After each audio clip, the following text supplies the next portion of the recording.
pada pemirsa baik dalam dan luar negeri. Kali ini kita sedang berkumpul di Jasa, markas besar Aliansi Aksi Sejuta Buruh. Nah, di samping saya ini ada seorang tokoh buruh nasional yang sudah sangat senior dan tidak asing lagi gitu kan. Bang, jangan bilang tua bang. Jangan umur boleh. Tua, tapi semangat tetap muda. Ini demi memperjuangkan hak-hak buruh yang hari ini sama sekali tidak terpikirkan oleh, bahkan tidak diurusi lah oleh rezim Jokowi ini. Mengingat di akhir masa jabatan rezim Jokowi ini, industri nasional ini terancam berantakan. Nah, sepotong saya Bang Idrus sebagai pengurus serikat pekerja serikat buruh sejak tahun 38 tahun yang lalu. 38 tahun yang lalu, bagaimana Abang mencermati Bang? Kalau melihat prihatin, ya kan, kita tahu semua di mana sekarang banyaknya perusahaan-perusahahan, pertama tekstil yang sudah ditutup, yang kedua di mana dengan masuknya otomotif yang baru, baterai, dampaknya juga nanti akan kepada pabrik-pabrik otomotif dan sepeda motor, dan kebijakan-kebijakan yang sekarang di mana kebijakan-kebijakan itu membuat kebijakan-kebijakan yang merugikan, sangat merugikan rakyat gitu, apalagi dengan kaum buruh yang sekarang ini. Jadi saya minta pemerintah Pak Jokowi, saya tahu Pak Jokowi itu sudah apa ya, sudah masa bodoh ya, kalau buat saya, mohon maaf ya, bukan masa bodoh ya, mohon maaf, bukan masa bodoh, sudah tidak mau tahu gitu loh. Tapi ingat bahwa Anda salah satunya presiden yang meninggalkan sejarah Jejak buruk, sejarah di mana presiden yang kami menganggap dari buruh, Anda presiden yang paling apa ya, paling gagal lah, paling gagal atau paling jelek lah ya. Harusnya itu kan dengan berakhirnya ini kan harus meninggalkan kebijakan-kebijakan yang bagus. Apakah Bapak Presiden nggak tahu sekarang dengan timbulnya banyak PHK di perusahaan-perusahaan tekstil, ya kan? Dimana juga apa namanya, masuknya barang impor yang begitu besar yang menyebabkan perusahaan-perusahaan banyak tutup. Kami juga dari buruh nggak ngerti, apakah Pak Presiden tahu kerjanya Menteri Perdagangan, apa kebijakan-kebijakan. Jadi bukan buruh itu maunya menuntut aja gitu loh, tapi harus tahu kondisi kayak begini, utang sudah semakin banyak, ya kan? Ya, kami dari buruh minta supaya nanti Presiden baru Bapak Jenderal Haji Prabowo, mohon kami minta ya, nanti begitu beliau dilantik, ya adakanlah perubahan-perubahan yang selama hampir 9 tahun ini sengsara betul apa nasib pekerja buruh. Kami dari buruh berharap Bapak Presiden Pak Prabowo, Jenderal Haji Prabowo, ini anu kami, keluhan kami kepada Bapak Presiden yang baru. Kami berharap besar, mengharapkan ya kan, mengharapkan sekali dari pemimpin buruh agar Bapak Jenderal Haji Prabowo begitu Bapak dilantik Oktober ya, yang mana kami juga mendengar Bapak statementnya juga bagus, tidak ada lagi yang namanya tidak perlu diutamakan kereta api cepat, mobil tol, jalan tol dan segala-gala kan. Itu sudah benar Pak, kami setuju Pak. Jadi kita harapkan apa yang Bapak ngomongkan itu kami pegang supaya itu benar-benar Bapak laksanakan, bahwa beginilah nasib buruh hari ini. Bapak harus tahu berapa pengangguran, berapa perusahaan-perusahaan yang ditutup. Ini juga nanti sekarang ini Bapak ditinggalkan apa ya, masalah-masalah yang begitu banyak sekali, ya kan? Kami harapkan nanti Bapak begitu dilantik, semua kebijakan-kebijakan yang lama itu harus Bapak perbaiki kembali. Itu dari kami Pak. Kami dari buruh sebenarnya sudah nggak mau demo-demo apa tuh, nggak ada gitu. Tapi karena kebijakan-kebijakan yang dari presiden yang sekarang ini ada ngawur gitu loh, iya kan? Jadi itulah sebenarnya kami dari buruh juga udah nggak mau begitu-begituan gitu loh. Jadi kami harapkan untuk Bapak Jenderal Haji Prabowo, begitu Bapak dilantik bulan Oktober, adakanlah sebuah perubahan-perubahan, kembalikanlah Indonesia seperti dahulu. Itu aja pesan kami Pak Presiden Jenderal Haji Prabowo. Itulah keluhan kami. Mohon Pak, mohon didengarkan keluhan kami ini. Karena ini rakyat sudah menderita Pak. Utang sudah banyak Pak. Ini beban ditanggung oleh Bapak gitu. Kami juga prihatin dari buruh. Bukan buruh tuh pengen ini dan macam-macam, bukan gitu. Kembalikan lagi aja lah. Biar semuanya rakyat itu selamat. Begitu aja dari pesan dari saya Pak Jenderal Haji Prabowo. Inilah keluhan kami agar kami berharap Bapak bisa mendengarkan. Terima kasih Bapak Jenderal Haji Prabowo dan sukses, sehat selalu Pak Haji, Bapak Presiden Jenderal Haji Prabowo. Terima kasih. Assalamualaikum warahmatullahi wabarakatuh. Waalaikumsalam warahmatullahi wabarakatuh. Kalau kita flashback ke belakang ya, 10 tahun yang lalu pemerintah mencanangkan nawacita. Pencanangan nawacita, salah satu item nawacita itu memprioritaskan penciptaan 10 juta lapangan tenaga kerja. Memang mungkin kalau dilihat bisa tercipta 10 juta lapangan kerja, tapi yang menikmati lapangan kerja 10 juta itu alhamdulillah sebagian besar tidak dinikmati oleh rakyat Indonesia. Jadi lapangan kerjanya mungkin tercipta 10 juta, tetapi yang menikmati bukan rakyat Indonesia. Itu yang pertama. Yang naibnya sekarang ini, industri Indonesia yang dulunya bisa tumbuh pada pemerintahan Orde Baru. Makanya ada slogan enak zamanku toh. Nah itu sebetulnya menggambarkan bahwa tingkat pertumbuhan industri pada waktu itu mencapai 29%. Sekarang itu hanya mencapai 16%. Jadi secara grafik pertumbuhan industri itu terjadi deindustrialisasi di negara kita. Ada penurunan jumlah industri. Nah, ini berdampak secara langsung pada penyerapan tenaga kerja yang ada di negara kita. Sedangkan tingkat pertumbuhan tingkat usia produktif itu relatif meningkat. Bahkan 2 tahun atau 3 tahun mendatang Indonesia memasuki masa bonus demografi. Tapi melihat kondisi seperti sekarang ini, sebetulnya kita kurang percaya untuk bisa menghadapi itu, menikmati bonus demografi itu. Karena ini juga tidak hanya dari tingkat pertumbuhan industri, tapi juga mempengaruhi tingkat yang lain. Ya. Ada yang menjadi catatan menarik bagi kami, yaitu bahwa penyerapan tenaga kerja ini juga terkendala dengan infrastruktur yang ada selama ini. Bukan infrastruktur itu selalu dalam bentuk bangunan fisik, tapi infrastruktur di dalam regulasi yang menunjang pertumbuhan industri itu sendiri. Ya toh? Ambil contoh bahwa di setiap daerah mempunyai sikap kebijakan sendiri-sendiri, dan itu tidak ada sinkronisasi pada tingkat pelaksanaan kebijakan tersebut. Walaupun ada dibilang di BKPM mengupayakan hal yang semacam itu, tapi itu jauh daripada harapan yang kita harapkan. Nah, ini yang barangkali menjadi pelajaran untuk pemerintahan mendatang. Kita sudah menikmatilah 10 tahun pemerintahan Pak Jokowi dengan kekhawatiran yang tinggi, dan memang itu yang kita hadapi. Walaupun barangkali tingkat kepercayaan masyarakat secara data statistik itu mencapai 60-70%.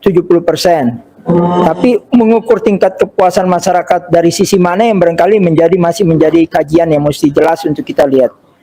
Ini yang barangkali menjadi catatan kita. Mudah-mudahan pada periode mendatang Pak Prabowo bisa menyelesaikan PR-PR yang ditinggalkan oleh Pak Jokowi, kembali menumbuhkan kepercayaan pada masyarakat terhadap pemerintahan yang demokratis di Indonesia. Karena mungkin masyarakat sudah jenuh dengan sistem yang ada sekarang, apatisme yang dihadapkan oleh masyarakat mungkin tidak dalam bentuk partisipasi, tapi sikap-sikap terhadap kebijakan-kebijakan negara ke depannya. Nah, ini mesti menjadi perhatian bagi pemerintahan mendatang, dan kita berharap bahwa adanya perubahan kebijakan yang bisa lebih mengadopsi kepentingan sebagian besar rakyat Indonesia, ya, khususnya untuk penciptaan kesejahteraan pekerja masyarakat yang diharapkan juga memperbaiki tingkat kesejahteraan masyarakat. Kita tidak menginginkan pertumbuhan ekonomi yang besar seperti di Maluku Utara sampai 27%, tapi sebetulnya 27% pertumbuhan ekonomi seperti di Maluku Utara itu tidak dinikmati oleh masyarakat Maluku Utara. Itu semua ditarik oleh para investor, tapi tidak tahu dikemanakan uang-uang tersebut. Itu hanya menggarap sumber alam dan tidak dinikmati oleh masyarakat lingkungan setempat. Nah, itu yang barangkali kita khawatirkan, cuma dengan slogan pertumbuhan ekonomi, terciptanya industri yang banyak, tapi semua tidak dinikmati oleh rakyat Indonesia. Nah, ini yang barangkali kita jangan hanya menang di atas kertas, tapi menang untuk pengakuan dari masyarakat kita.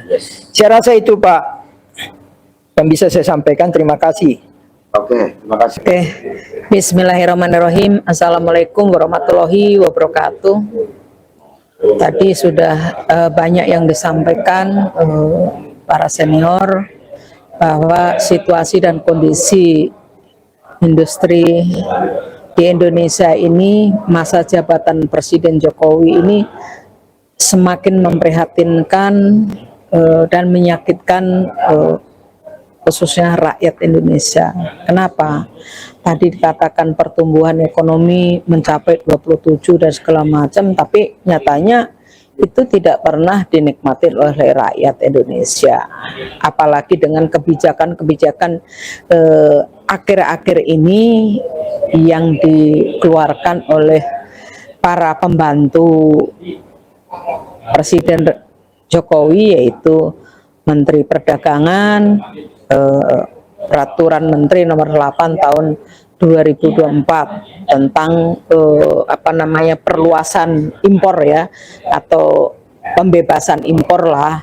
Dan setelah diributkan oleh masyarakat, oleh kaum buruh, itu akhirnya ada banyak hal simpang siur lah, sampai hari ini juga belum kejelasannya. Yang lebih menyakitkan lagi pernyataan Menteri Perdagangan, yaitu Zulkifli Hasan, bahwa saya mau di demo buruh, mau kantornya ditidurin oleh buruh, tidak akan merevisi dan tidak akan bergeming soal apa yang menjadi kegalauan khususnya kaum buruh. Sebenarnya kegalauan itu bukan hanya di kaum buruh sendiri, tapi juga di kalangan pengusaha itu menjadi persoalan. Ada hal yang memang usaha industri garmen dan tekstil itu ada yang impor memang dikatakan tidak berkendala, tapi tetap aja itu akan berdampak juga gitu. Apakah berdampak secara langsung, apakah ini menguntungkan pengusaha atau merugikan kaum buruh itu, kan gitu. Ini yang menjadi persoalan-persoalan bagi masyarakat khususnya kaum buruh Indonesia. Inilah yang hari ini kita sama-sama sebenarnya ingin memberikan solusi terhadap pemerintahan Jokowi. Bukan berarti kami demo ini kami tidak alergi gitu, tidak. Tapi minimal ya diajaklah berbicara apa sih kondisi hari ini yang terjadi khususnya di usaha industri dan garmen. Ini seperti apa setelah keluarnya Peraturan Menteri Nomor 8 ini, kan gitu. Setelah ini gonjang-ganjing peraturan tentang impor ini, ada lagi yang baru tentang elektronik tentang otomotif, ya, otomotif yang sekarang ada mobil listrik. Alasannya oleh pemerintah itu adalah bising, suaranya bising. Yang kedua ada pencemaran atau udara, polusi udara. Tapi jangan salah, rakyat Indonesia, persoalan tadi bising dan polusi udara. Tapi ingat, baterai atau listrik itu nantinya kalau sudah tidak terpakai, itu juga lebih bahaya lagi. Sampahnya ya, bekas-bekas baterai dan yang lain-lain. Ini juga lebih bahaya lagi. Kenapa sih kita ini selalu dibohongin gitu? Pemerintah ini selalu membohongin rakyatnya gitu loh. Apa sih sebenarnya yang diharapkan oleh pemerintah ini? Jangan hanya berpikir tentang ego gitu, tapi pikirkanlah dampak rakyatmu ke depan ini seperti apa gitu. Sekarang dengan adanya peraturan nomor 8 tahun 2024 tentang impor itu, banyak perusahaan-perusahaan ini gulung tikar. Sebelum ada aturan ini aja sudah mulai gitu, apalagi ditambah dengan persoalan ini. Dan juga lagi ada aturan baru yang tentang mobil dan motor dan yang lainnya ini akan dipakai baterai atau listrik. Ini semakin carut marut, semakin amburadul. Apa sih yang dipikirkan oleh para pemimpin negeri ini? Harusnya berpikir tentang bagaimana memberikan solusi. Jangan juga cuma janji gitu atau ansor tentang pembukaan lapangan kerja yang 10 juta lapangan kerja, tapi ternyata lapangan kerja ini omong kosong, bukan dinikmati oleh rakyat Indonesia, tapi yang menikmati adalah asing. Kenapa dinikmati oleh orang asing? Karena aturan undang-undang Omnibus Law itu tentang persyaratan tenaga kerja asing masuk ke Indonesia tidak memakai syarat bahasa. Ini yang membuat lebih amburadul, lebih tidak manusiawi gitu. Ini harga diri bangsa ini sudah digadein, sudah terjual gitu. Ini yang harusnya sama-sama mari kita introspeksi, bukan hanya rakyatnya harus introspeksi, tapi semua gitu loh. Tergantung Presiden Jokowi, ini masa jabatan tinggal menunggu.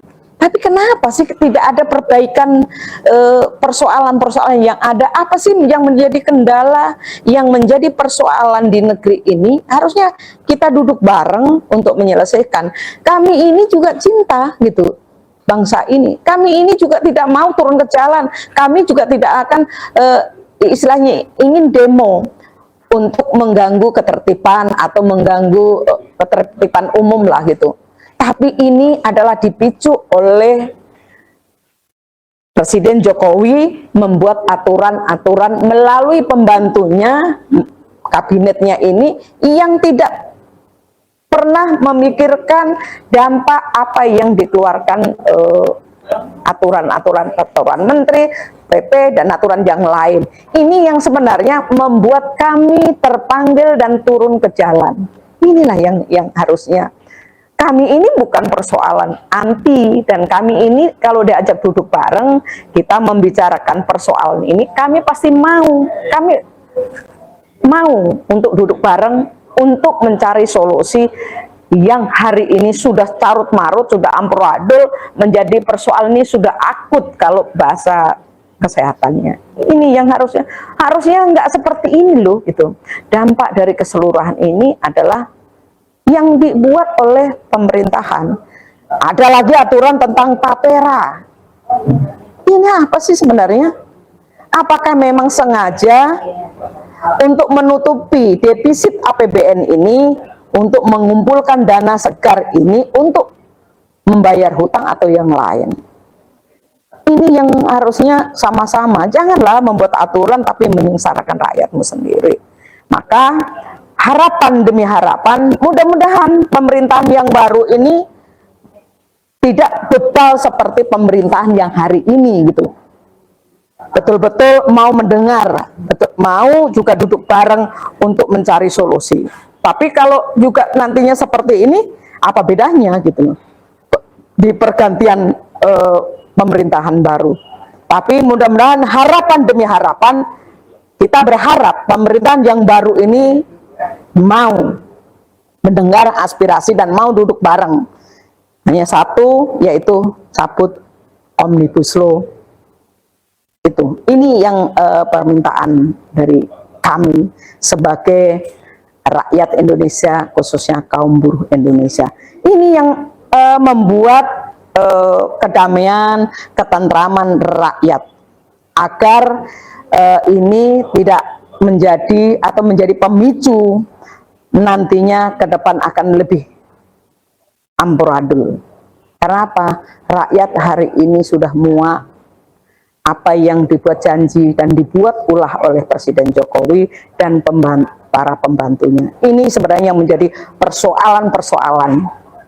Tapi hari ini saya tidak mau gegabah, tapi tetap kalau ini kami turun ke jalan, ini adalah sudah kami ini sudah tidak ada jalan yang bisa kita tempuh. Jalan satu-satunya itu adalah turun ke jalan untuk menyampaikan agar pemerintahan yang tinggal beberapa bulan ini betul-betul mau mengevaluasi diri dan mau mendengarkan aspirasi rakyatnya. Ini jalan keluar yang terbaik bagi kita semua. Tidak ada kata terlambat kalau mau untuk tadi menyelesaikan persoalan yang ada. Nah, saya sih ya itu aja, karena khususnya saya sebagai kaum perempuan sulit melihat situasi dan kondisi hari ini. Lapangan kerja sudah tidak ada, orang sulit untuk mencari kerja, bagaimana untuk mempertahankan hidup perekonomian di dalam rumah tangga, apalagi masih anak, masih kecil, butuh pendidikan yang sangat ini. Dan saya dengar lagi, untuk makan siang akan dikasih gizi katanya, dikasih susu, tapi susu itu hati-hati, jangan sampai susu itu menjadi racun bagi anak-anak kami atau anak-anak kita ke depan. Itu aja, terima kasih. Wassalamualaikum warahmatullahi wabarakatuh. Bismillahirrahmanirrahim. Assalamualaikum warahmatullahi wabarakatuh. Jadi kita mulai asumsi bahwa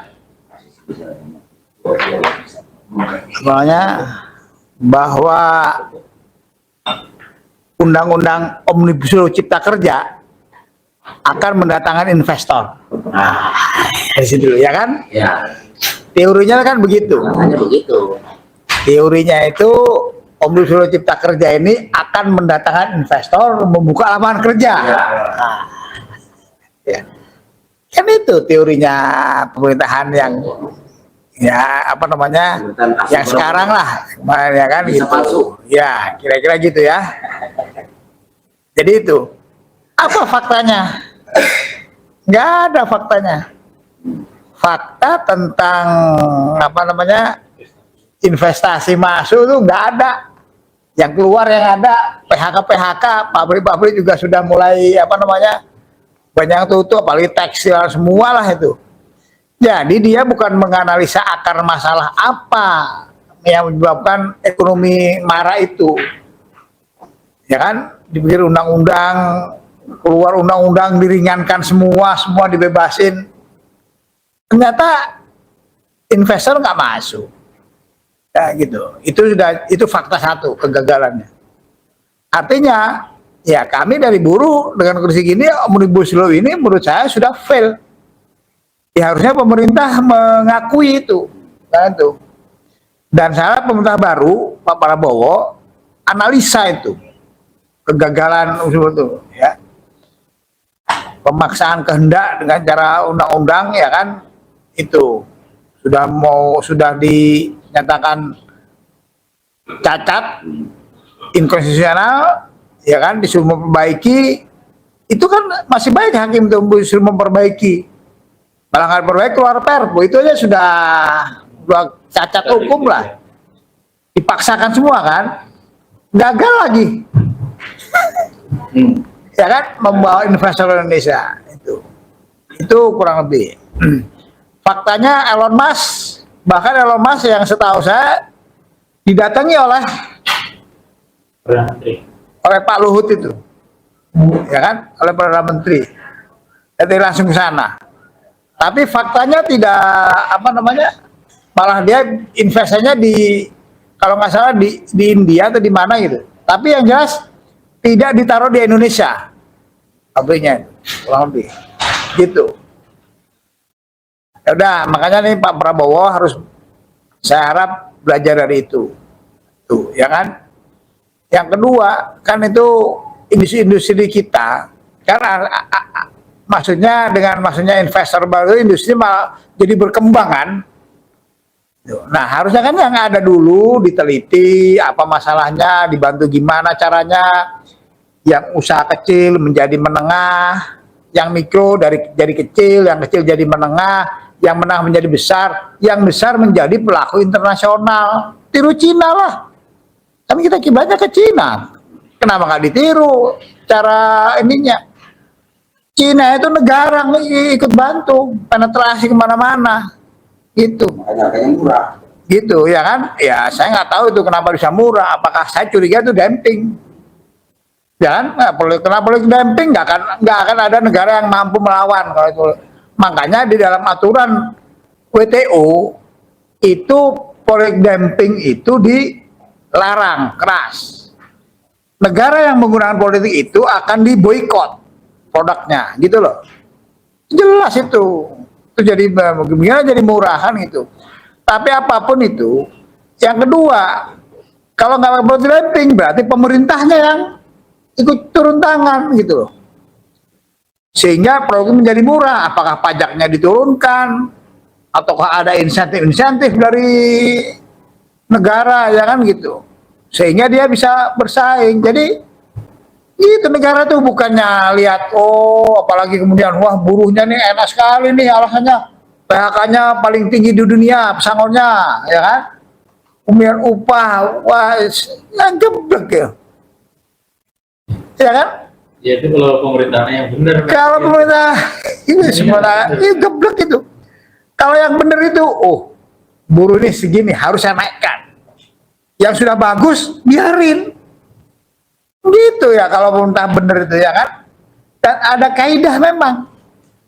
Bahkan dalam undang-undang kita itu bahasanya sesuatu yang sudah baik, yang di apa namanya sebelumnya peraturan terbaik itu tidak boleh diturunkan.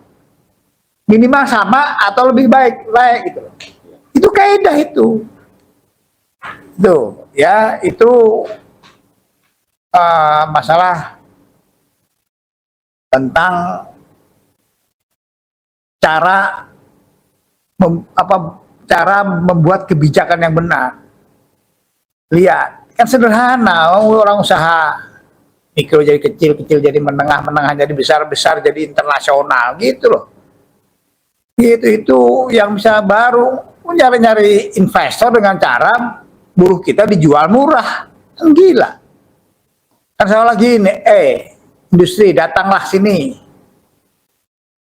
Nih peras nih karyawan gua, itu rakyat gua diperas kan begitu, dijual dengan harga yang murah. Gitu. Memang begitu Pak. Ya. Kan pertama kali dia dilantik presiden, pergi di mana itu dia pidatonya begitu. Makanya. Presiden yang melihat dari orang-orangnya. Makanya keluarlah Omnibus Law kan, ya kan, itu kurang lebih ada itu. Jadi industri ini kalau selama bagaimanapun kebijakan negara itu pasti akan berpengaruh kepada iklim dunia usaha, iklim ekonomi. Itu kebijakan negara itu berpengaruh, ya kan? Itu kan apa namanya teori ekonomi yang paling terkenal dan masih dipakai walaupun sudah nggak relevan PDB itu. Ya oke lah, nggak apa-apa. Tapi yang jelas sudah banyak pakar mengatakan PDB itu tolak ukur yang harusnya diganti itu, ya kan? Ya PDB jelas ada rumusnya aja, penambahan ada konsumsi.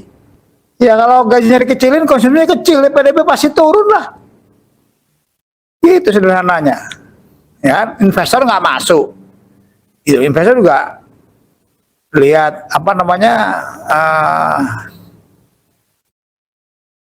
lingkungannya kemudian ngawur, nggak mau. Kan investor yang paling diandalkan, yang paling biasanya investor itu datangnya dari negara-negara maju kan. Gak mungkin dari negara berkembang investor berbondong-bondong, dia sendiri negaranya kurang, pada dari Eropa, dari Amerika, Jepang investor datang, dia kan lihat, wah ini aturan ini lingkungan kok jadi rusak boleh, ya kan? Ya nggak mau lah mereka. Gitu, terbukti kan waktu itu banyak pengusaha dari barat itu juga nggak mengkritik undang-undang Omnibus Law. Itu. Jadi intinya itu iklim berusaha yang dibagusin, bukan kemudian buruhnya di PHK, gaji makin, upah makin naiknya juga paling 1%, bukan begitu. Bikin undang-undang yang menurunkan harkat martabat buruh, ya kan? Sendiri. Ya kan, kemudian juga ya banyak hal lah yang jelas kan buruh jelas turun semua. Terbukti tidak masuk investor, ya kan? Perusahaan banyak yang tutup, ya. Kemudian ya sudah, buruhnya menderita, ya pasti turun ekonomi. Jelas itu, sederhana kok. Saya kira begitu. Ya, itu mudah-mudahan Pak Prabowo menyadari itu. Terima kasih. Wassalamualaikum warahmatullahi wabarakatuh. Ya, saya kira memang daerah Jokowi ini bukan hanya soal industri bukan hanya soal industri yang berantakan, seluruh segi kehidupan masyarakat itu berantakan. Semuanya meninggalkan masalah gitu. Karena memang kedudukannya sebagai presiden itu bukan sebagai pemimpin negara yang akan berbicara tentang bagaimana mengamankan kedaulatan bangsa dan mendirikan harkat dan martabat rakyatnya, bagaimana mensejahterakan rakyatnya, tapi dia bekerja untuk melayani daripada kepentingan tuannya, ya.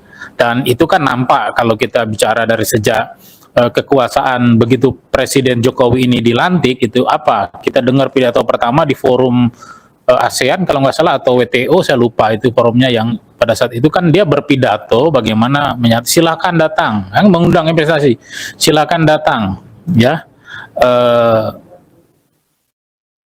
untuk berinvestasi di Indonesia. Dia akan jamin bagaimana kemudahan untuk pembebasan lahan, akan diberikan kemudahan untuk pajak dan lain sebagainya gitu. Jadi yang dibicarakan, yang disampaikan itu adalah bagaimana mengundang investasi dalam rangka untuk pertumbuhan ekonomi, kesejahteraan rakyat. Itu kan sebenarnya saya kira semua orang juga bisa kalau begitu gitu. Jadi apa gunanya ada presiden sebenarnya kalau hanya jadi maklar untuk kepentingan-kepentingan yang menguntungkan tuan mereka, atau yang selama ini adalah kita sebut dengan para investasi asing gitu. Di situ saya kira yang paling kita lihat. Maka selama 10 tahun ini adalah yang ditinggalkan itu adalah legasi-legasi yang memang kehancuran di berbagai macam sektor segi kehidupan rakyat, baik secara ekonomi, politik, bahkan secara kebudayaan gitu ya. Hancur di bawah rejim Jokowi ini, bahkan konstitusi betul-betul dikangkangi gitu kan. Bahkan ya kan tidak berdasar pembangunannya. Memang ketika akan naik menjadi presiden itu menggunakan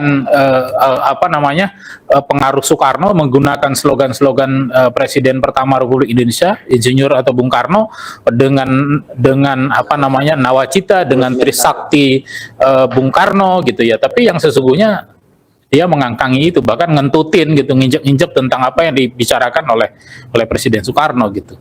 Apa yang dijalankan di dalam seluruh kebijakan ekonomi, politik, dan kebudayaannya itu tidak mencerminkan bagaimana berkhidmat kepada konstitusi dan Pancasila gitu ya. Tapi mereka adalah berkhidmat kepada kepentingan daripada kapitalis monopoli, kepada keuntungan gitu ya. Itu yang itu, dan kepada bagaimana kelompok mereka adalah mendapatkan seluruh keuntungan yang sangat besar di dalam proses itu gitu. Nah, bisa kita lihat gitu lah di sektor buruh gitu kan. Sejak pertama berkuasa apa yang dikeluarkan kalau kita bicara dalam konteks buruh? Mengeluarkan PP 78, ya kan? Yang itu di situ adalah membekukan bagaimana kenaikan upah buruh, bahkan mulai menghilangkan tentang peranan serikat pekerja, serikat buruh di dalam penentuan upah minimum. Ya. Lebih tinggi lagi, ya kan? Karena itu hanya cuma PP, maka dilahirkan Omnibus Law. Itu salah satu kebijakan paling brutal, paling amburadul gitu ya. Dan memang betul-betul mengangkangi konstitusi yang sudah dinyatakan berkali-kali oleh banyak pihak, gitu, oleh kita gitu. Maka saya kira industrinya pasti akan hancur. Di tengah-tengah saya kira memang industri kita tidak memiliki industri nasional yang sangat kuat.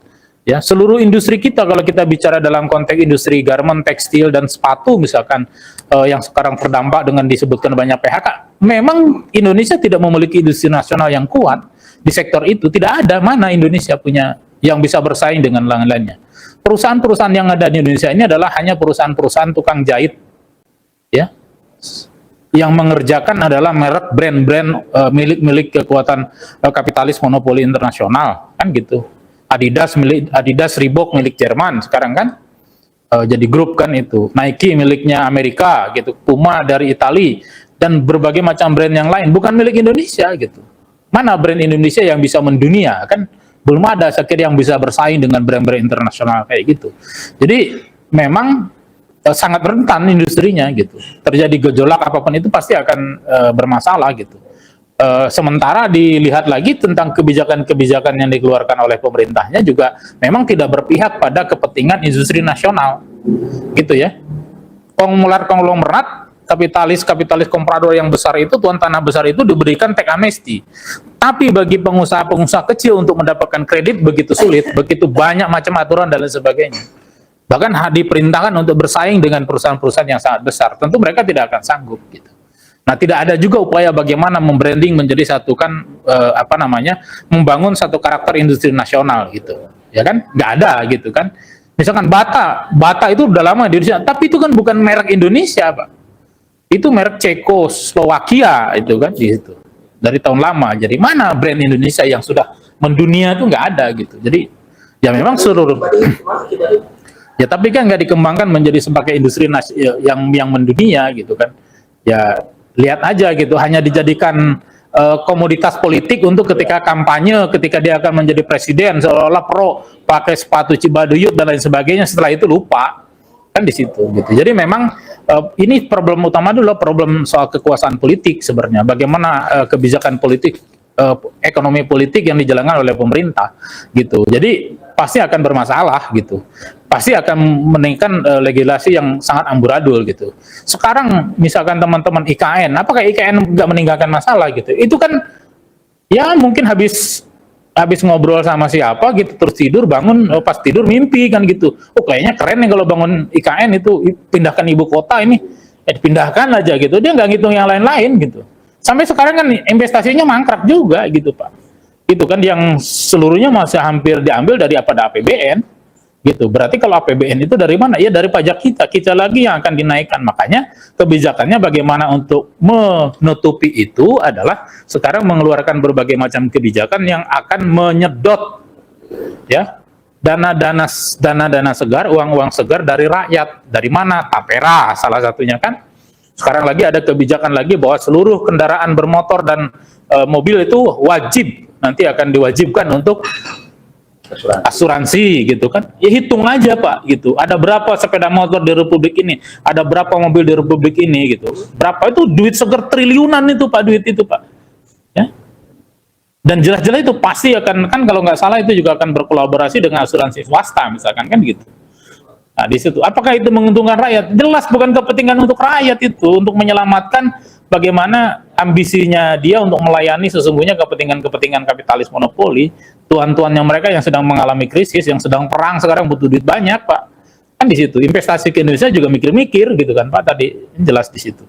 Nah, saya kira di situ. Jadi kalau kita ngomongin tentang industri tekstil yang sekarang banyak PHK, memang banyak faktor, Pak. Banyak faktor dan di sini juga nggak ada tindakan pemerintah karena memang tidak berpihak pada kaum buruhnya gitu loh.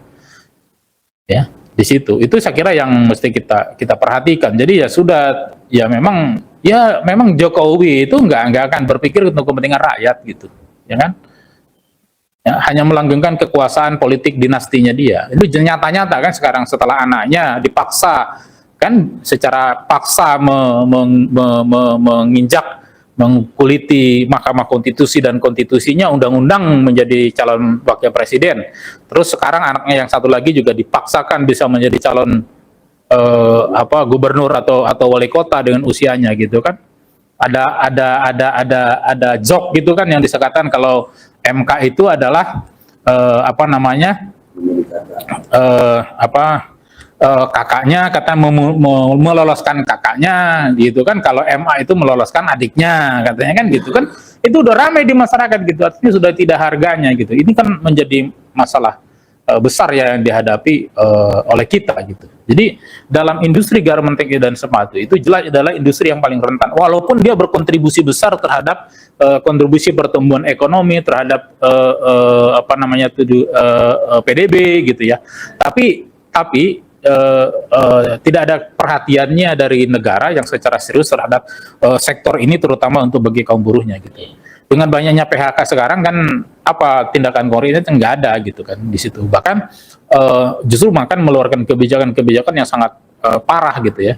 Karena tadi saya bilang kan kalau Pak Arief tadi mengatakan harusnya begini ya, iya betul, memang harusnya begini itu adalah bagi rejim yang waras, bagi rejim yang memang akan berkehendak melindungi segenap tumpah darah Indonesia, segenap tumpah darah rakyat Indonesia, akan mencerdaskan kehidupan bangsa, akan mensejahterakan rakyatnya gitu kan. Nah, itu pasti akan berpikirnya adalah panjang, bagaimana cara membangun, cara mengelola bangsa ini akan tetap berkhidmat kepada konstitusi, kepada Pancasila gitu.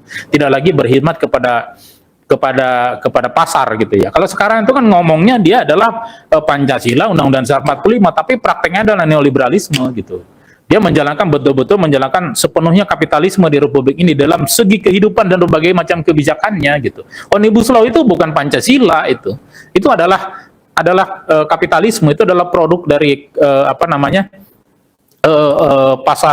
pasar bebas global gitu, atau globalisasi, pasar bebas globalisasi yang memang secara konkret kan di dalam Omnibus Law itu adalah memfleksibelkan yang lebih fleksibel lagi di dalam segala aspek kehidupan masyarakat, terutama di dalam kaum buruh gitu. Itu kan bukan Pancasila, Pak, tapi itu adalah betul-betul kapitalis gitu ya. Itu saya kira. Maka nggak ada jalan bagi kita itu ya, bagi rakyat ya tentu harus terus mensolidkan barisan, mengorganisasikan seluruh rakyat gitu ya, seluruh organisasi kaum buruh ya, berarti mengorganisasikan kaum buruh, bagaimana menyadarkan kaum buruh, membangkitkan kaum buruh, diberikan pendidikan, dari pendidikan soal masalah ekonomi sampai kesadaran politik, itu yang akan bisa membebaskan. Ya kedua ya tentu saya kira kita sebagai kaum buruh, sebagai pimpinan-pimpinan buruh, dalam waktu dekat akan terjadi perubahan kekuasaan. Kuncinya berarti kan di sini ada juga akan beralih kekuasaan. Masalahnya sekarang kekuasaan baru di bawah Pak Jenderal Haji Prabowo Subianto itu, apakah dia akan menjadi solusi bagi bangsa ini, atau dia akan juga meneruskan kekuasaan kebijakan rejim Jokowi akan menjadi masalah baru. Cuma menurut saya kalau Pak Prabowo itu adalah tidak menjadi solusi bagi bangsa ini, bagi rakyat ini, ya saya kira bisa dihitung kekuasaannya mungkin tidak akan panjang, Pak. Karena kefrustasian rakyat, kehidupan rakyat itu udah semakin susah. Bisa itu menjadi gejolak kalau Pak Prabowo itu tidak menjadi solusi bagi bangsa ini, bagi problem yang ada. Sebenarnya sederhana gitu, Pak. Sederhana sekali menyelesaikan bangsa ini gitu. Ya. Menurut saya gitu, sederhana sebenarnya. Cuma keinginan daripada orang nomor satu daripada penguasa ini yang akan menentukan bagaimana bisa atau tidaknya menyelesaikan itu. Saya yakin kalau Pak Prabowo berkhidmat kepada konstitusi, berkhidmat kepada Pancasila, berkhidmat kepada rakyat, dan sebagai presiden akan menjadi solusi bagi bangsa ini, dia bisa menyelesaikan itu.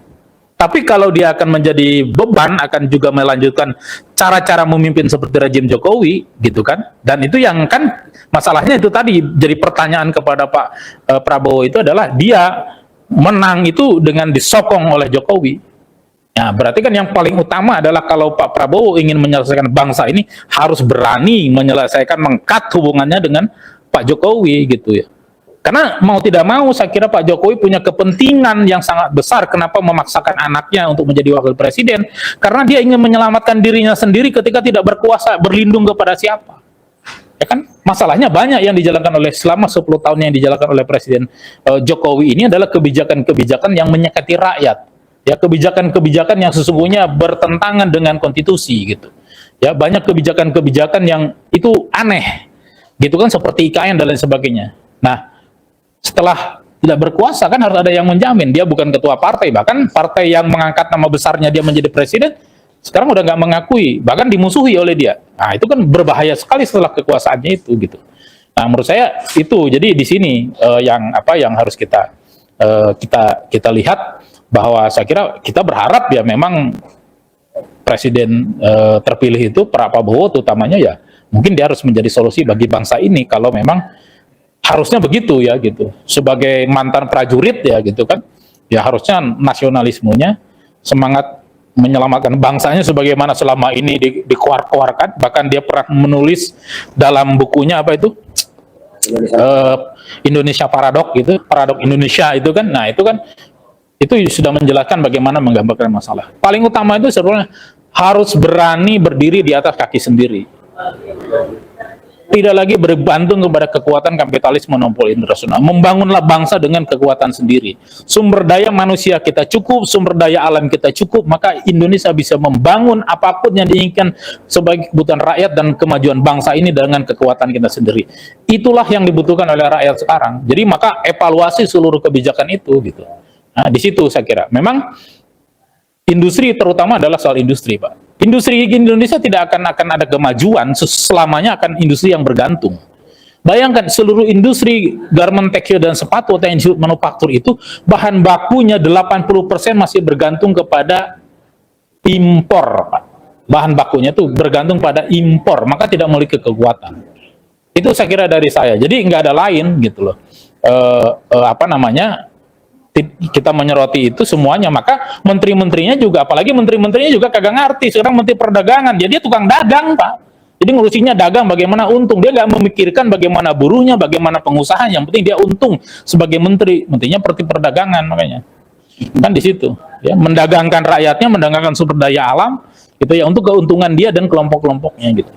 Makanya dia menggelontorkan sekarang bebas impor masuk ke Indonesia. Dalam hal itu dia nggak peduli bagaimana merusak tentang industri-industri menengah yang sekarang itu adalah dia sedang mangap-mangap untuk bisa bertahan, itu dia nggak ada peduli gitu. Makanya dia mengeluarkan kebijakan ya bagaimana, karena dengan kebijakan itu saya yakin diduga kuat dia mendapatkan keuntungan dari situ, mendapatkan ya ada uang mungkin akan masuk bagi dia dengan mengeluarkan kebijakan yang macam begitu. Dia nggak peduli rakyatnya seperti apapun, buruhnya mau di PHK dan lain sebagainya. Itu saya kira ya. Jadi seluruh kehidupan kita itu memang meninggalkan masalah di dalam rejim Jokowi ini gitu. Itu Pak Daeng dan teman-teman. Terima kasih. Terima kasih. Assalamualaikum warahmatullahi wabarakatuh.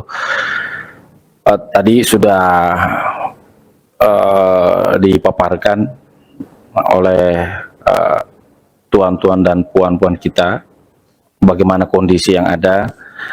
Sekedar menambahkan bahwa fakta daripada penolakan Omnibus Law yang dilakukan oleh berbagai kalangan ya dalam perspektif buruh Indonesia terkait dengan Omnibus Law itu ternyata benar adanya. Kekhawatiran yang berdasarkan daripada tinjauan akademisi, ya, tinjauan akademik, tinjauan konkret, ya, di lapangan itu ternyata memang terbukti bahwa Omnibus Law itu bukan suatu solusi jikalau itu dianggap sebagai solusi. Ternyata justru memperparah kondisi yang ada, bahkan melanggengkan kondisi-kondisi buruk yang seharusnya dibenahi oleh pemerintahan Jokowi. Jadi itu bisa dikatakan sebagai bola salju daripada kegagalan Pak Jokowi dalam memimpin selama 10 tahun ini. Lalu apa yang mau dijadikan patokan untuk ke depan? Karena begitu rusaknya ya, kita menyatakan kalau dulu ada istilah kebijakan yang ugal-ugalan, sekarang ugal-ugalannya sudah menjadi kerusakan ya, kerusakan yang sistemik. Andai kata bisa dikatakan itu secara komprehensif ya, kerusakan itu dari seluruh dimensi ya. Jadi terkadang kita susah lagi untuk berkata-kata karena apa yang mau dijadikan rujukan sebagai bahan bahwa ada kok yang baik, karena hampir seluruhnya itu semuanya rusak. Kalaupun ada yang tidak rusak, itu juga kita bingung yang mana yang nggak rusak. Karena dampak yang dirasakan itu nyata ya. Tadi saya sampaikan, itu konkret yang dirasakan oleh buruh itu, lapangan kerja nggak ada. Bagaimana tingkat kesejahteraan itu ternyata dulu tertatih-tatih, ada harapan agar itu tidak tertatih-tatih, malah sekarang jangankan tertatih-tatih, sudah merangkak ya, saking rusaknya sistem kesejahteraan ya dalam program rezim Jokowi ini. Terus apa yang akan menjadi bahasanya tadi Bung Rudi, Pak Arief, legacy untuk ke depan ya, sesimpel buku yang diterbitkan yang dikarang oleh Pak Prabowo, yakni Paradoks Indonesia, bahwa negara kita dengan kondisi pemerintahan yang berjalan pada saat buku itu ditulis berdasarkan pemahaman ternyata berada dalam lingkup paradoksial. Nah, bagaimana caranya ke depan bahwa paradoks itu sudah tidak ada lagi. Ketika berbicara masalah kesejahteraan, maka seluruh sumber daya yang ada benar-benar dapat dinikmati, dan seluruh kebijakan itu berasal daripada kepentingan rakyat. Ketika itu dilakukan, maka paradoksial tadi yang ada di dalam buku beliau itu insya Allah tidak akan terjadi lagi. Itu harapan. Tetapi kemarin dengan berbagai macam persoalan yang timbul pada saat pemilihan umum ya, khususnya dalam Pilpres, rakyat khususnya dari pihak kaum buruh sendiri mengalami trauma tentang harapan-harapan karena korelasi antara presiden terpilih dengan presiden sebelumnya terkait dengan wakil presiden, persoalan-persoalan hukum ya, itu sangat identik, sehingga kita berharap trauma itu bisa pupus ya dengan keberanian Pak Prabowo untuk beranjak dan tidak masuk atau keluar daripada lubang persoalan yang ditinggalkan oleh rezim Jokowi. Pendek kata, ketika kebijakan itu pure untuk rakyat, saya yakin siapapun pemimpinnya akan didukung secara penuh oleh rakyat. Gejolak-gejolak yang ada itu adalah sebuah resistensi terkait dengan rasa yang ada di masyarakat, di rakyat. Jadi rakyat hanya menginginkan bahwa antara teori tentang Indonesia itu sendiri dengan segala sumber daya yang ada, baik itu sumber daya alamnya, manusianya, itu tidak hanya sebuah kajian secara teoritis aja, tetapi juga dapat diaplikasikan karena memang bisa. Apa sih yang tidak bisa? Persoalan-persoalan sekarang ini yang berseliweran di media massa, penegakan hukum, carut-marutnya ekonomi, ketimpangan sosial, sangat mudah untuk bisa diselesaikan atas dasar niat. Persoalannya rezim Jokowi kemarin niat dengan tindak tanduk yang dijabarkan itu tidak searah, malah cenderung itu tadi, adanya kepentingan-kepentingan menegaskan bahwa oligarki itu ternyata sangat kuat, sangat dominan. Kita tidak tahu apakah dia terpengaruh oleh oligarki atau ternyata dia sendiri ya sebagian daripada oligarki, sebagai sutradara daripada oligarki. Jadi ke depan berharap setelah rezim Jokowi ini yang memang benar-benar membuat hancur-hancurannya nasib rakyat kita ini tidak terjadi lagi, karena itu tadi kita berharap ada rasa optimisme ini yang sekarang sedang hilang ya. Kita berharap ada rasa patriotisme, optimisme kembali kepada relung rakyat Indonesia dengan adanya pemimpin yang terpilih.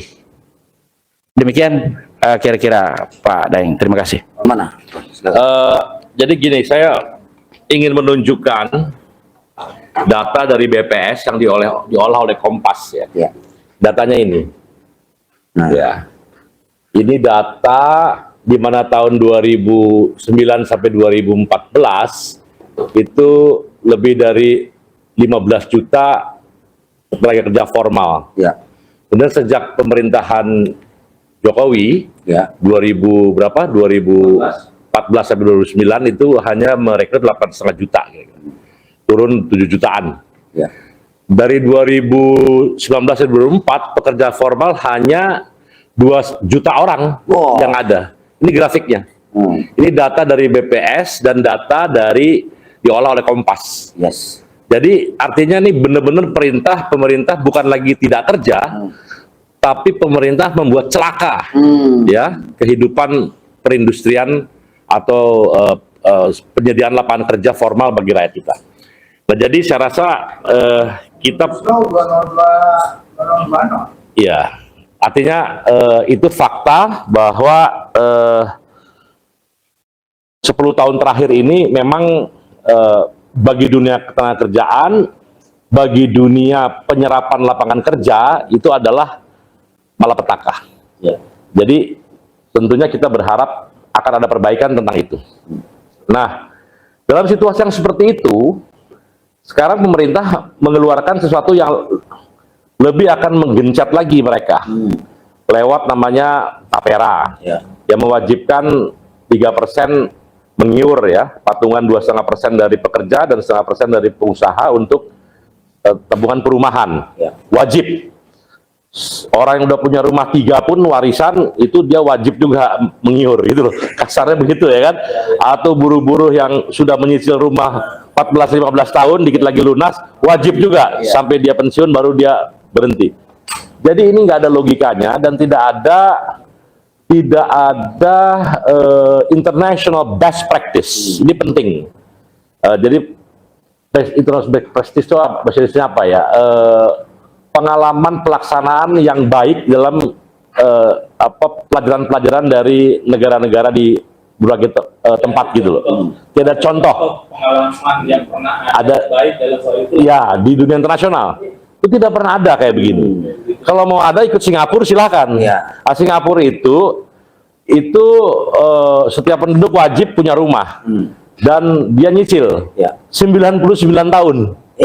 Nyicilnya 99 tahun. Iya. Jadi dan rumah itu begitu dia ikut rumahnya sudah ada. Iya, iya, iya. Jadi Bapak Daeng itu ikut program itu langsung nempatin rumah dan kemudian nyicil 99 tahun. Iya. Jadi kira-kira mungkin kalau sekarang gaji 5 juta ya mungkin gaji 100.000 lah Iya. sebulan gitu loh. Jadi selama 99 tahun gitu. Karena itu nggak berat. Iya. Itu fungsi negara. Iya. Itu benar kalau kayak begitu. Iya. Tapi kalau ini di rumahnya nggak jelas kapan dapatnya dan memang tidak ada rencana untuk mendapatkan rumah itu, Iya.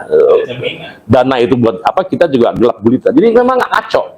Intinya ini yang ingin mengambil warak. Nah, dalam situasi seperti ini kita lagi nolak. Ada lagi undang-undang peraturan yang mewajibkan kendaraan Iya. untuk Bayar pajak. bayar asuransi.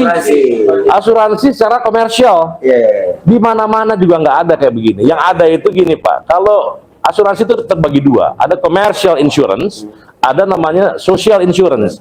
Kalau social insurance itu boleh diwajibkan dan itu tugas negara dan penyelenggaranya harus negara. Ya. Sekarang kalau commercial insurance dikasih ke pihak ke asuransi swasta, artinya yang kaya raya itu ya swasta itu. Pribadi. Dia kayak celengan semar. Iya, iya. Orang wajib ngisi gitu loh. Iya. Dan saya hitung Pak, Bapak silakan, itu sekarang ada mobil motor dan lain-lain itu ada sekitar 162 juta, 163 juta.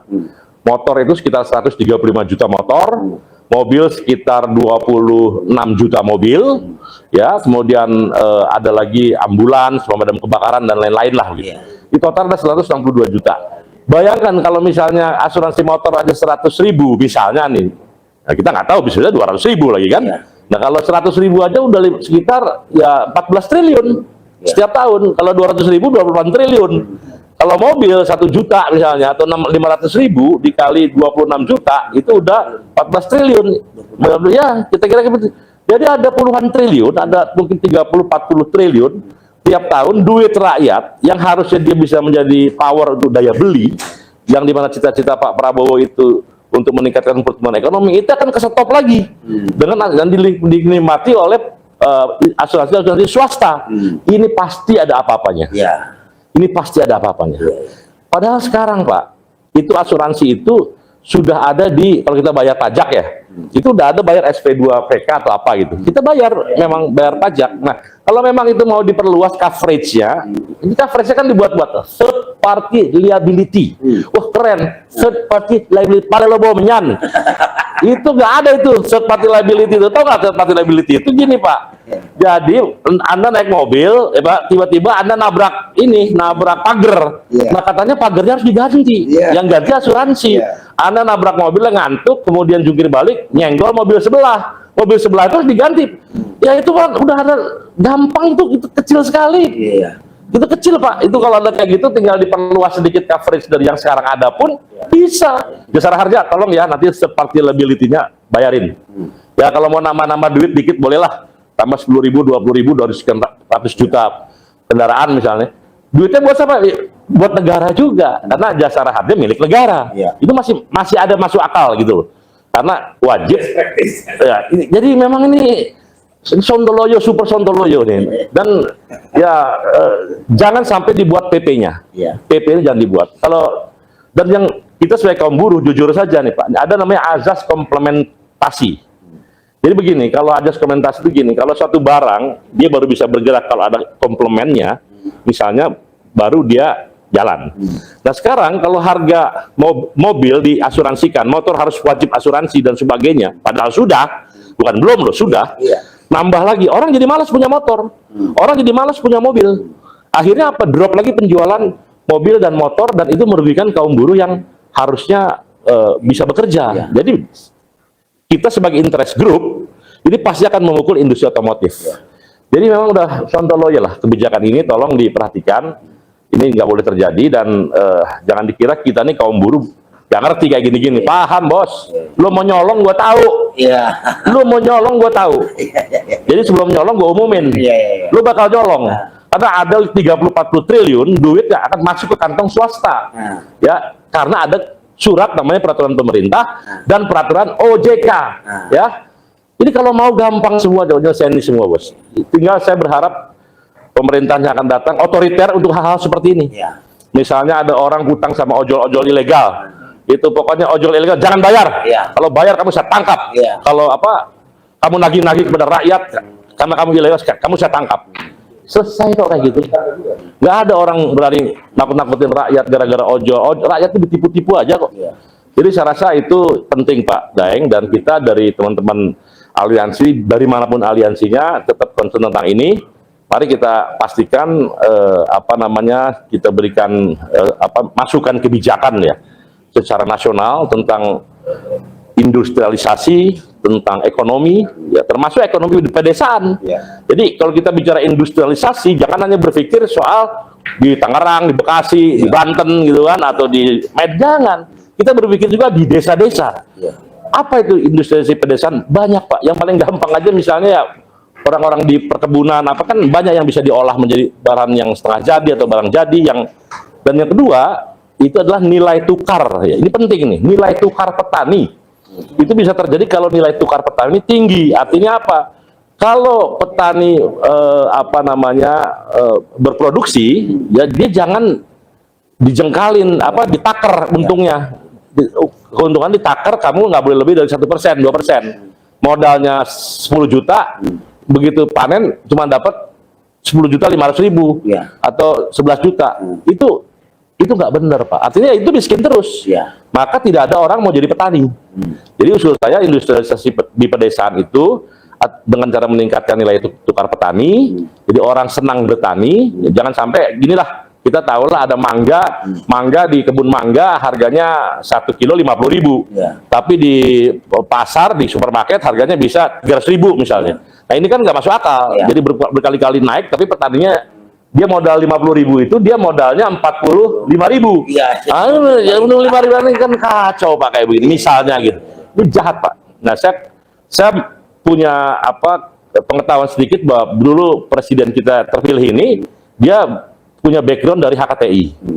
Ya, jadi dia punya background petani, punya background ingin membela petani. Nah saatnya lah sebagai presiden membela petani, petani bisa lebih kaya, petani bisa membeli hasil-hasil barang-barang industri yang dikelola oleh bangsa kita sendiri. Dan kemudian kita, apabila kita tidak perlu impor, ngapain kita ngimpor? Sejatinya berdikari dalam bidang ekonomi adalah apa? Produksi oleh kita. Ya, bahan baku, bahan mentah kalau bisa dari kita. Yang menggunakan, yang memakai juga kita, yang mengkonsumsi kita. Ya kan? Modal kalau bisa dari kita, ya kita. Jadi semua kalau bisa dari kita. Yang kita nggak bisa, yang kita nggak punya, baru kita mengundang orang lain. Itulah sejatinya berdikari dalam trisaktinya Bung Karno. Dan saya rasa Prabowo Subianto mengerti soal ini. Mari kita tunggu, mudah-mudahan kata Pak Rudi tadi, presiden mendatang bukan bagian dari masalah, tapi menjadi solusi bagi kebangkitan bangsa ini. Bukan hanya kita menjadi bangsa yang bisa sejahtera, cerdas, tapi bisa menjadi teladan bagi bangsa-bangsa.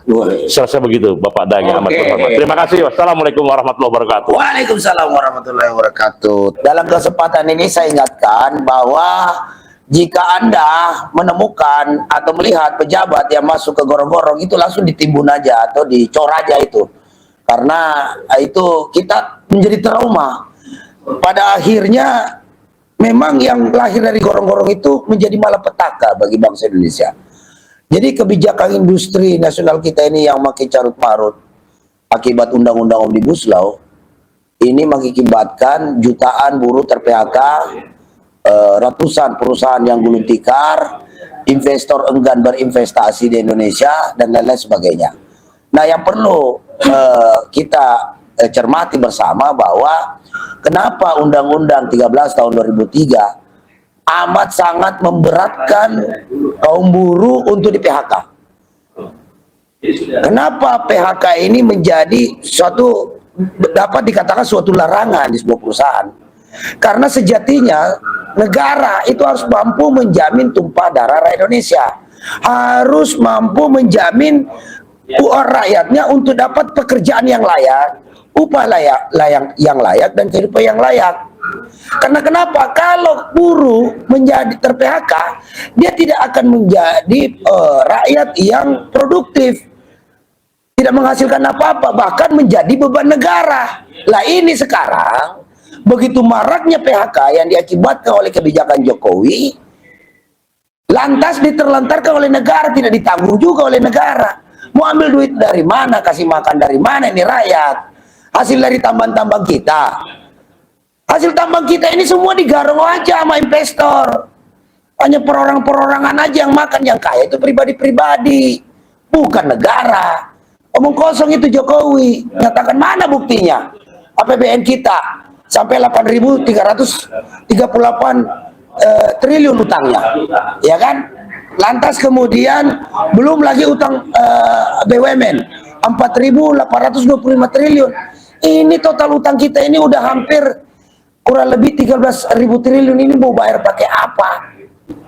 Kenapa lantas kemudian kebijakan Tapera muncul, lantas kemudian ada usulan lagi tadi bahwa setiap apalagi ini warga negara yang menggunakan kendaraan roda motor baik roda 2 atau roda 4 itu harus diwajibkan menjadi asuransi dan kemudian dikelola oleh swasta. Ini menandakan bahwa rezim Jokowi ini udah kehabisan uang. Sudah tidak ada uangnya. Adapun ada tinggal sedikit. Dan tidak menjamin nanti program-program kerja yang dilakukan oleh pemerintahan baru, yaitu Pak Prabowo, ya kan?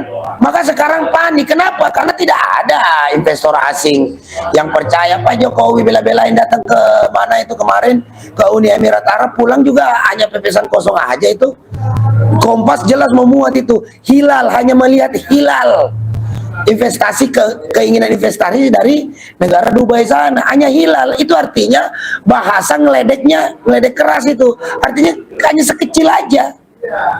Ya kan? Jadi kembali lagi, kenapa negara ini harus menjaga agar jangan sampai buruhnya ter-PHK? Karena kalau ter-PHK itu akan menjadi beban negara. Kalau dia kerja mampu dengan lagi upaya layak, negara mampu mendapatkan pajak dari pajak penghasilan kaum buruh. Nah, jika itu merata hampir seluruh Indonesia bekerja, kan mudah sebenarnya. Tidak usah bikin lagi akal-akalan, pajak inilah, tapera lah, interasuransi lah, TTBNG segala macam. Belum lagi kalau kita makan juga dipotong pajak lagi. Beraneka macam pajak itu udah dikenakan oleh rakyat, dibebankan oleh negara kepada rakyat, sehingga rakyat sekarang udah pusing. Belum lagi biaya pendidikannya tinggi, ya kan? Nah, sementara industri-industri kita hari ini pelan-pelan mulai kolaps. Kenapa? Karena bukannya diberikan kemudahan oleh rezim penguasa hari ini, tapi malah diberikan aturan-aturan yang benar-benar membebani para pengusaha kita. Ya jadi gimana mau untung? Ya kan, jadi solusinya akhir adalah PHK. Ya kalau sudah PHK akan menjadi beban negara. Nah, setelah menjadi beban negara, negara juga tidak mau tanggung jawab. Jadi ini rakyatnya mau dibikin apa? Ini memang rezim Sontoloyo Jokowi ini memang udah ugal-ugalan, brutal-brutal, bikin asal-asalan bikin kebijakan, ya kan? Malah menteri-menterinya nantang-nantangin buruh lagi. Kalaupun di demo dia akan rubah aturan. Padahal buruh datang melakukan demonstrasi di Kementerian Keuangan, ingin berbicara, ingin berkomunikasi, ingin memberikan solusi bagi keuangan negara ini, bukan atas berdasarkan kalkulasi-kalkulasi, retorika-retorika, ya kan, pembenaran yang dilakukan oleh Sri Mulyani. Ya kan, negara yang sudah terlalu besar utangnya itu sudah merepotkan negara tersebut. Jadi dimanapun negara yang banyak utang pasti belangsak. Anda bilang mau bayar pakai apa, ya kan? Karena fotonya Jokowi nggak laku dijual di luar negeri. Ya kan, emang utang 8.000 triliun itu bisa dibayar pakai fotonya Jokowi? Kayaknya nggak mungkin. Ya kan, datang aja wujud fisik aja nggak laku, apalagi cuma foto doang. Jadi benar sudah. Jadi kondisi industri kita ini makin carut marut, yang tentu saja akan berdampak ke kita, juga akan berdampak juga kepada industri kita. Asuransi kebijakan otomatis ini akan menurunkan hasrat rakyat kita untuk membeli motor atau mobil. Kalau permintaan nurun, otomatis pasaran industri otomotif kita akan menurun. Kalau menurun, keuntungan menurun, ya bagaimana mau mengembangkan usaha, mengembangkan investasi, menaikkan kesejahteraan karyawannya? Otomatis semuanya turun. Ini semua berdampak sistemik. Jadi undang-undang Omnibus Law terbukti sudah bukanlah solusi bagi penyelenggaraan negara kita saat ini. Jadi undang-undang Omnibus Law ini asli malapetaka, bencana bagi buruh Indonesia dan rakyat Indonesia, juga menjadi beban bagi pemerintahan yang akan datang. Jadi Pak Prabowo harus cerdas mencermati situasi hari ini, bahwa jangan sampai terjebak atau jangan sampai menjadi tukang cuci piringnya Jokowi. Jokowi hanya menyisakan sampah-sampah. Nanti dia enak ngomong nih, Jokowi ini paling enak ngomong. Loh, jangan tanya sama saya, tanya sama Prabowo. Dia kan presiden, kan sekarang Prabowo, bukan saya. Begitu nanti jawabannya itu Jokowi. Udah bisa ketebak ini orang. Dia yang bikin ulah, ya kan, orang lain suruh beres-beres. Ya kan, dia yang bikin kerusakan, orang lain disuruh beresin. Ini model-model pejabat-pejabat yang lahir dari gorong-gorong itu memang begini mentalnya. Apalagi sudah terbukti ijazahnya palsu. Makanya semua yang dikasih itu semua janji-janji palsu, kebohongan saja. Ya kan? Jadi rakyat Indonesia, jadi sekali lagi kepada pemerintahan Prabowo, jangan mau dikerjain oleh Jokowi. Kalau perlu Prabowo sekarang kerjain Jokowi. Ayo kita kerjain Jokowi bareng-bareng. Mumpung udah di penghujung masa jabatannya, sudah tidak bersinar lagi, udah nggak ada yang mau dengerin lagi Jokowi. Nah, kita hajar sekarang. Buktikan bahwa Anda menjadi solusi. Buktikan bahwa Prabowo Subianto menjadi solusi bagi negara Indonesia ini ke depan, bukan menjadi nambah masalah. Kalau nambah masalah ya berhadapan lagi kita, Pak. Ya kan? Ini yang kita berharap sekali bahwa ya tentu saja kita mau lihat daripada ada secerca harapan dari statement-statement Bapak di podium-podium yang kemarin begitu sangat heroik, ya kan? Begitu sangat heroik menyampaikan pendapat pikirannya. Tentu saja kita berharap itu semua terilhami oleh buku yang Bapak sendiri bikin, yaitu Indonesian Paradox, yang mampu mewujudkan cita-cita Bung Karno mandiri, berdikari, berdiri di atas kaki sendiri. Kita ini kurang gimana lagi, Pak? Sumber daya manusia kita cukup, sumber daya alam kita melimpah ruah. Hanya tinggal political will aja, kemauan politik aja, ini semuanya beres. Jadi begitu Pak Prabowo dilantik tanggal 20 Oktober, 21 Oktober kita dengarkan, kita menyaksikan Prabowo membuat perpu mencabut undang-undang Omnibus Law. Wah, itu luar biasa. Itu baru pemimpin namanya. Wah, itu kita kalau perlu kami datang beramai-ramai, 1 juta buruh datang istana hanya untuk salami Pak Prabowo. Kalau memang dia mencabut undang-undang Omnibus Law itu lewat perpu. Gitu kan? Begitu, Bos. Jadi sekali lagi saya kita tekankan bahwa ingat, kalau negara ini sejahtera, ukurannya adalah buruhnya. Kalau upah buruhnya layak, kerjanya layak, ya kan, kehidupannya layak, anak istrinya mendapatkan pendidikan yang layak, insya Allah negara ini akan menjadi sejahtera. Karena buruh ini mayoritas rakyat Indonesia. Buruh petani ini mayoritas rakyat Indonesia.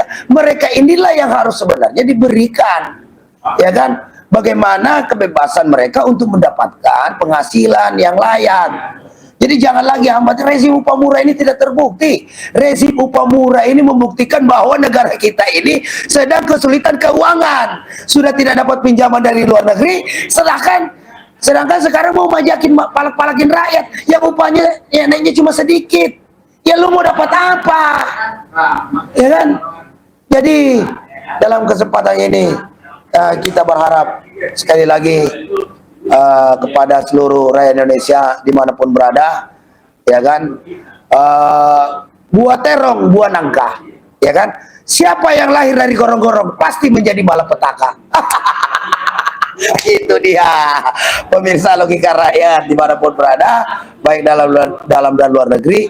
Itulah tadi penyampaian daripada rekan-rekan kita, Bung Jumur Hidayat, Pak Arif, Bung Rudi, Bung Andi Cora, Bung Adi Baso, kemudian ada tadi Bung Idrus Sindur kita. Karena hari ini Aliansi Aksi Juta Buruh sedang berkumpul di Cilandak, markas besarnya, untuk merumuskan gagasan-gagasan terkait masalah solusi bagi politik global, ekonomi global, juga politik ekonomi nasional, juga bagaimana memperbaiki hubungan industrial ketenagakerjaan di Indonesia saat ini yang sudah hancur-hancuran, yang sudah hancur lebur oleh kebijakan rejim Jokowi. Dan kita berharap pemerintahan yang akan datang itu mampu menjadi solusi bagi bangsa ini, tidak menjadi menambah permasalahan rakyat Indonesia yang hari ini sudah sangat terbebani, sudah kalah secara politik, sudah kalah secara hukum, juga sudah kalah secara ekonomi. Jadi itu saja yang perlu kami sampaikan. Sampai bertemu lagi, sampai berjumpa lagi dalam kesempatan lain. Hidup rakyat Indonesia yang melawan. Allahu Akbar. Assalamualaikum warahmatullahi wabarakatuh.